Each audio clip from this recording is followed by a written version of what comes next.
مشكلتنا مع السوبر هيروز ان احنا بجد صدقنا ان هم ابطال حقيقيين، وكان نفسنا نبقى زيهم، نطير ونختفي ونمشي على الحيط وخوارق تانية كتير. وكنا فاكرين ان البطل الخارق ده ان كل حاجة هو بيعملها صح، وان هو الوحيد اللي بيحارب الاشرار، وان عمره عمل حاجة غلط، وان هدفه الوحيد بس ان هو يخلي الدنيا امان، وان هو اللي بيعاني طول الفيلم علشان يهزم الاشرار. بس للاسف الحلو ما بيكملش، لان ورا كل بطل خارق كان في رساله خفيه، كان الغرض منها توصيل رساله ان في دول مسلمه متخلفه ورجعيه وغير ادميه بالمره، وقد ايه هم اشرار، وازاي البطل العبقري تعب وصارع لحد ما لقى طريقه ان هو يهرب او ينتصر عليهم. ودي كانت افلام كتيره سواء من مارفل او شركات تانية كتير، ومن الافلام دي ايرون مان وذا كونفننت. ومن هنا بدات الحكايه. حكايتنا النهارده مع دوله انت شايف اسمها تحت في الفيديو، يلا بينا نعرف الحكايه.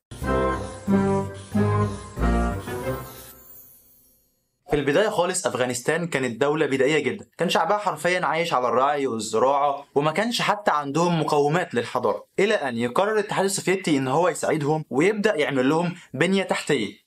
بالرغم من ان الاتحاد السوفيتي كان مضطرب داخليا، الا ان العلاقه بينه وبين افغانستان كانت علاقه وديه، لان السوفيت كانوا من اوائل الدول اللي اعترفت بافغانستان كدوله بعد حرب 1919، واللي من خلالها السوفيت والافغان كانوا قادرين ان هم يعقدوا بينهم معاهده صداقه، واللي من خلالها خلت الافغان قادرين ان هم ياخدوا مساعدات كتيره جدا من السوفيت. واللي في الوقت دوت كان في حركه اصلا جوه الافغان كانت ضد الحكومه الافغانيه، كان اسمها حركه البسماش، والحركه دي كانت ضد الحكومه الافغانيه اللي السوفيت بيدعموها وحالفين انها هتكمل. وبعد كده كان في صراعات كتيره جدا بين حركه البسماشي دي والحكومه الافغانيه المدعومه من الاتحاد السوفيتي. وهنا كانت فرصه للاتحاد السوفيتي بالرغم من ضعفه وتوتره داخليا ان هو يقدر يخش بالجيش بتاعه جوه الافغان، بحجه ان انا جاي اشوف ايه الكلام يا جدعان واصلح النفوس وهدي الدنيا وامشي على طول.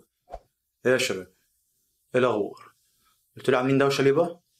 ضربت الياض انت، خد ياض. وطالما في حرب مع السوفيت فهتلاقي امريكا بتساعد الطرف التاني ده كده لله في لله. المهم ان امريكا ساعدت الافغان في حاجات كتيره زي السلاح، ذخيره، او حتى المؤن. بس الاهم من ده كله ان امريكا ادت الافغان صواريخ ستينجر، والصواريخ دي هي اللي كانت عامل مهم جدا في الحرب، وهي اللي ساعدت الافغان في ان هم يوقعوا طيارات السوفيت بسهوله جدا عن طريق الصواريخ دي، واللي خلى السوفيت خسرت في الحرب. وكالعاده امريكا اي حاجه فيها الاتحاد السوفيتي لازم تتدخل وتقول لك انا لازم اروح اشوف الكلام عليه. فممكن عليك تفكر وتقول لي ان هي امريكا مثلا هتكمل في انها بتساعد افغانستان ضد السوفيتي، فهتكمل تساعدها وهتبدا بقى تتدخل في شؤون البلاد، ومن هنا امريكا يبقى ليها دور في ان هي تعرف ايه الكلام جوه. بس لا، رايك احترم، بس بعد كده احتفظ بيه لنفسك. وهنا امريكا هتعمل عكس المتوقع تماما.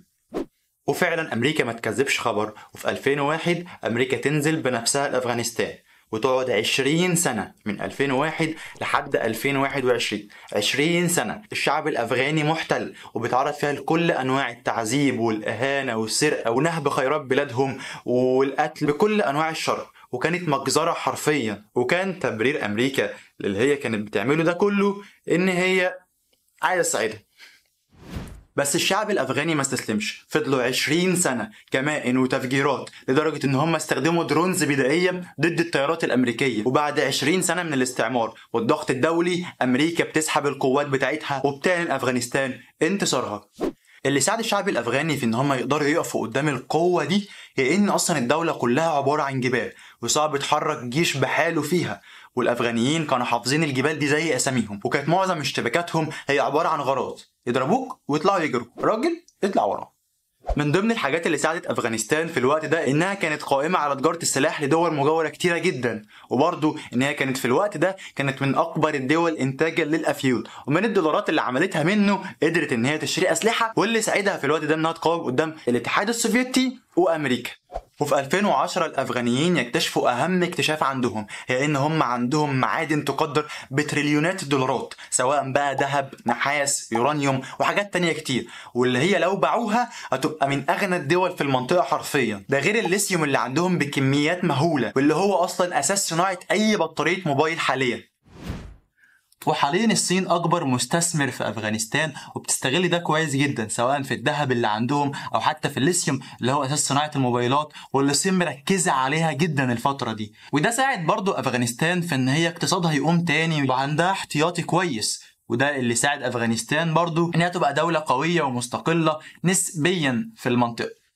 طب انا ليه حكيت كل الكلام ده؟ اولا عشان تعرف ان امريكا قادره ان هي تغير تفكيرك وقادره ان هي تغير وجهه نظرك عن طريق بس وسائل الاعلام بتاعتها، سواء بقى سينما، افلام، او حتى مسرحيات.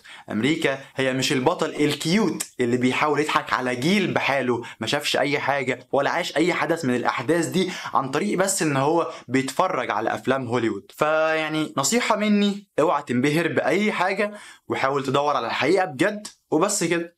سلام.